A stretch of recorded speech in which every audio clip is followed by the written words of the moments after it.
We got Tracy in Austin. How are you? Okay. Hi, Tracy. Hi there. Tracy in Austin, how are you? Oh, yeah, you're going to want to turn that down so that you don't get the echo and the delay. Sounds like you Okie did. dokie, we'll do right now. Alrighty, yeah. That's confusing me. That delay is confusing me. Well, my question is similar to that previous caller's.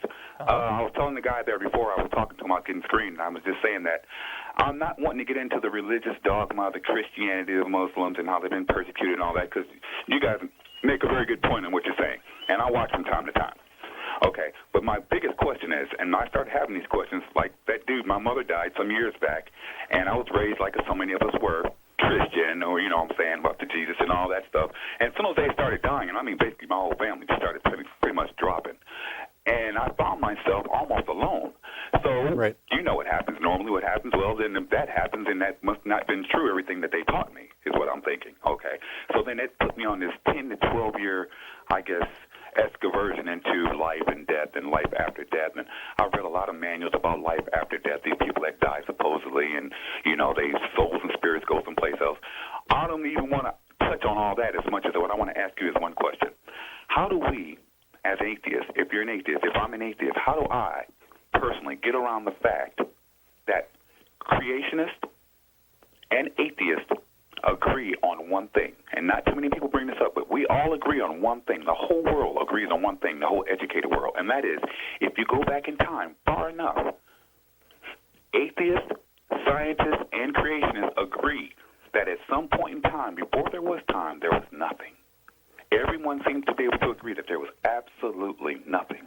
Actually, and all I'm saying is this: how did we get here? Because if there's a Big Bang theory, which is what I'm trying to believe in, which is what I kind of cater to, there's a Big Bang. I have no problem with that. But my question to you is, and I can't believe you don't have this question because you guys are intelligent people, and I know you are. I can hear how you talk in your We're ready to vocabulary. answer you, sir. So I got to know in your mind that somewhere back there, you've got to wonder what made something go bang. And what I'm getting at is, and I'm sure you've heard this before, what I'm getting at is not a God, not an invisible friend or whatever. No. But some type of intelligent design seems to just not be able to leave my consciousness alone. I just don't see how we could come from nothing to nothing. Like the old song goes, the old black song back in the day, nothing from nothing leaves nothing. Yeah. And I'll stop right there, and I just want to know what you got to think about that. You're engaged. It's an argument from ignorance, is what it is. Is that right? Yes. Okay. That's why you have this appeal for intelligent design. First of all, everybody in the world doesn't agree about this idea of nothing. And what I'd recommend is that after the show's over, the first thing you do is go out and Google "Universe from Nothing" by Lawrence Krauss. It's a lecture, a talk he gave at the Atheist Alliance International convention from 2009. It's going to be about the best explanation of what physicists mean when they talk about nothing and something coming from nothing. Okay. But even setting that aside, what you're basically saying is, I can't see how this could have happened without an intelligence. And that is a definition of an argument from incredulity, argument from ignorance, that I can't understand X, or I can't think of a better explanation than X, therefore X is the most plausible and the one I'm going to accept. And that's simply not true. Intelligence needs to be demonstrated. Okay. And it doesn't become the default. Intelligent, an intelligent being, by the ape being intelligent, by the fish being intelligent, by dolphins being intelligent. I mean, something to me, I don't know where did it come from. I mean, is that not a question that you ever have in your mind at all? Is evolution a problem for you, or are you okay with evolution? I'm okay with evolution. That's the big thing. That's why I got such a problem with all my Christian friends, because I'm okay with that, and they ready to put me out of their house. But my problem is, Tracy? I think that evolution had a designer, or some kind of a design. Something said, start from here. I see. And then you don't know what But I began, Tracy, something began something, Tracy, man. I don't know, dude. Tracy, What do you think, man? May I?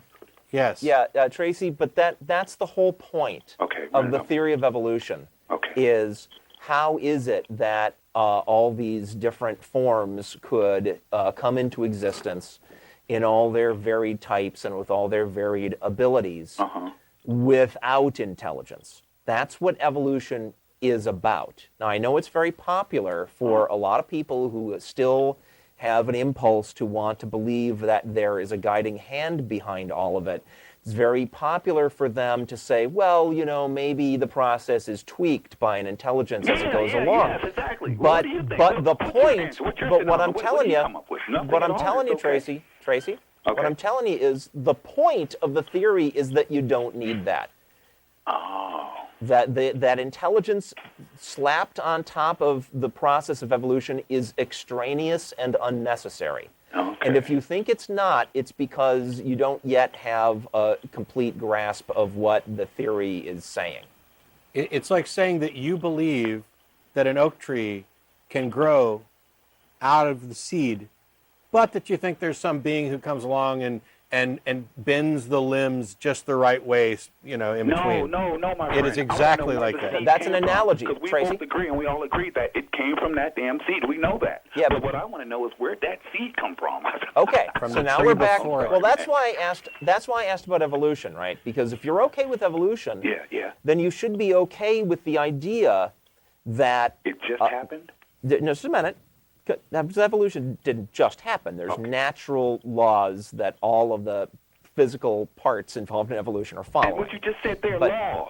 See, that's what but- I'm saying. but- I'm so mankind, because What- laws come we from call man. no, they don't.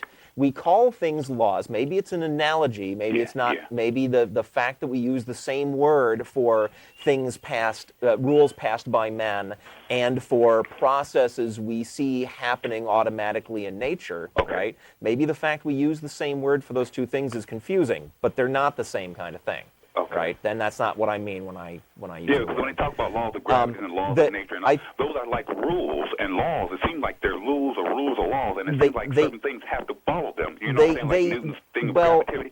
But I mean, a law seems to have been put into design. Or I don't know, man. Well, I just Can you explained- kind of see what I'm getting at? Can you kind of see my if you dilemma a hang little on, bit, though? Tracy, if you hang on, he'll explain it. Okay, go ahead. I'm Yeah, sorry. yeah. I mean, we just went over that. I mean, it's the same word used two different ways for two different kinds of things. All There's a right, difference one is- between one is- descriptive laws and proscriptive laws.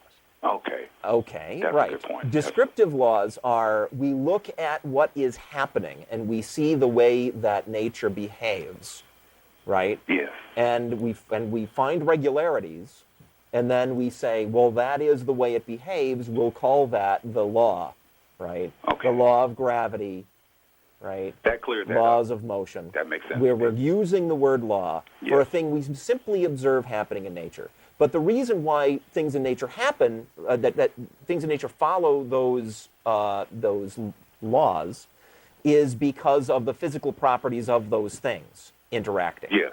Okay, it's not because some outside force is saying, why, you know, someone has dropped an object, therefore, why command that object to fall to the earth. No, gravity is a natural thing that just happens. Yes. Okay, all right. So the reason I brought up evolution was to get back to the question of origins. I mean, Matt's advice is probably the best thing to do is go look for Lawrence Krauss's lecture, which will explain this in more detail. But just for the moment, to make this a little easier for your mind to deal with, Okay, right? yeah. You have to. It's not exact. It is true in a sense that that the naturalistic view of the origin of the universe and the religious view of the origin of the universe come back to some point where things appear to start. Okay. Now the details and the much more complex, deep physics details of that you get from that lecture. But there is a difference between the naturalistic view and the religious view. Okay. The naturalistic view is at that starting point. Yeah. There's very, very, very simple stuff, right?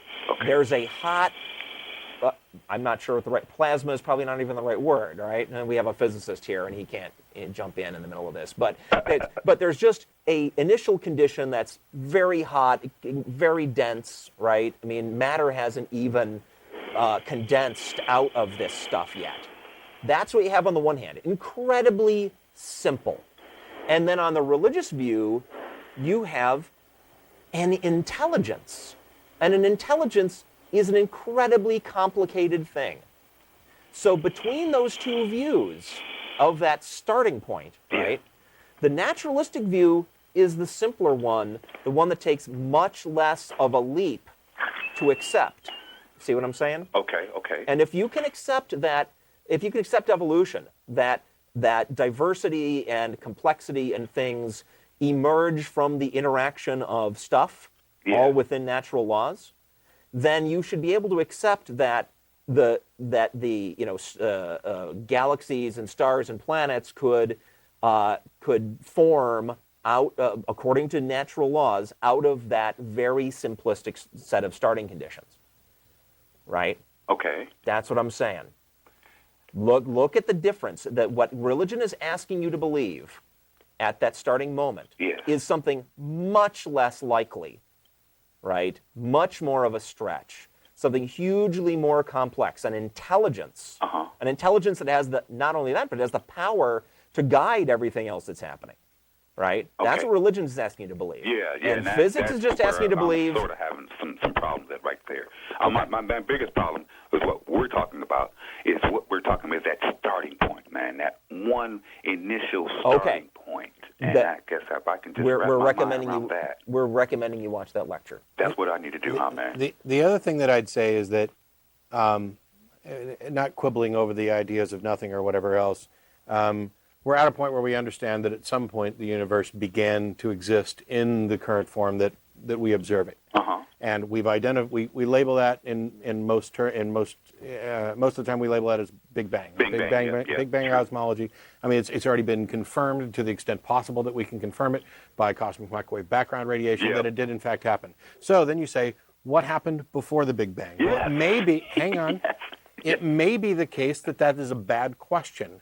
That the nature of time in the universe is such that question just cannot be asked with any coherence and therefore cannot be answered. It may also be the case that the answer is, I don't know. I talked about this to another atheist once upon a time, and he told me that exact thing. He said that's one of those things, Tracy, because he got kind of frustrated with me because I kept going back to that one point, and he said, "Do you know what? That's one of those things that are just unknowable." And no. How many no's was that? I did not say unknowable. No, I didn't say you. I said I was talking to another I understand, but you were equating me. You were telling me that was not that. That's not what you said, but that's what he said. And right. So let's not talk about what he said. Let's have this conversation between us. Right. I didn't say unknowable. I said that is something that we simply don't know. We may be able to find out. And the reason I'm harping on that point is because it's going to matter a whole bunch here in just a second. All right. What you're saying is that instead of saying we don't know, you find it more plausible that there is an intelligence for which you have no evidence, and your argument is that either this is just what I believe or this is just what seems more plausible to me. More plausible, yes. And I would ask you, how on earth can you determine that it's more plausible when you have no evidence to support it? Well, it's the same thing. You have no evidence to support what you're saying either. No. The beginning of the thing. Now, you have some evidence as far as the Big Bang, and I agree with you on that. And Tracy. You have some evidence when it comes to evolution. But you yourself have no evidence. We're both having to take a leap of faith how this whole thing got started. No, we're not, Tracy. Tracy, no leap of faith. Here, look. Here's a line where this pen is. This represents the Big Bang. And I'm saying, I don't know what happened before that. Okay. And you're saying you believe that it's most plausible that an intelligence caused it. I'm not taking a leap of faith. How dare you represent that I am? You're taking a leap of faith. You're saying that you find it more plausible that there's an intelligence behind it. And I asked, how is it that you find this more plausible without evidence to support it? And instead of presenting evidence, instead you tried to equate our positions as if we're both taking a leap of faith, when that's not remotely true. You'll remember that I said it was important a minute ago that I did not say unknowable. I said I don't know. And you're okay it is not only important because you're okay with that for now. I'm not only okay with it, I'm overjoyed with it. Right. Because I have not taken a walk down the credulous lane of arguments of ignorance that allow me to posit the existence of a creator for which I have no evidence at all. Because what happens as soon as I start believing that is it curtails all further investigation down that path. As second you accept an answer as the most plausible one without evidence, your journey is done. As soon as you say, I don't know, but let's see if we can find out, that's when the journey begins. It's not a leap of faith. Dude, I gotta tell you. It is not a leap of faith. No, it's not, because you're not going to commit either way. I mean, to have a leap of faith, you're right. I said that wrong, because if you're not going to, if you automatically say, I don't know, it doesn't take a leap of faith to say, I don't know. You're right, bro. There you go. I'm 100%. Hey, man, listen, I appreciate you taking the time to talk to me, man. I really Sure. do. And I don't know how or why, but these things help me every now and then. I'll call you guys every now and then, man. And it's bizarre because, let me tell you, man, I probably shouldn't say this on the air, but I'm going to. I play at Threadgills every other Sunday, and I'm in a gospel band, believe it or not. And I'm a bass player. And when I see you guys there, I just love the freedom of speech, because the same place that we can actually go in there and play some music about, the gospel, you can come in there and actually talk about how it's not really relevant to some people. And I just, God bless America, man. You know what I'm saying? Well, no, I don't know what you're saying. I know what you're saying, but I'm not with you. But hey, stop by sometime. Thanks a lot, Tracy. I All right, appreciate it. bye-bye, guys. Later. Bye.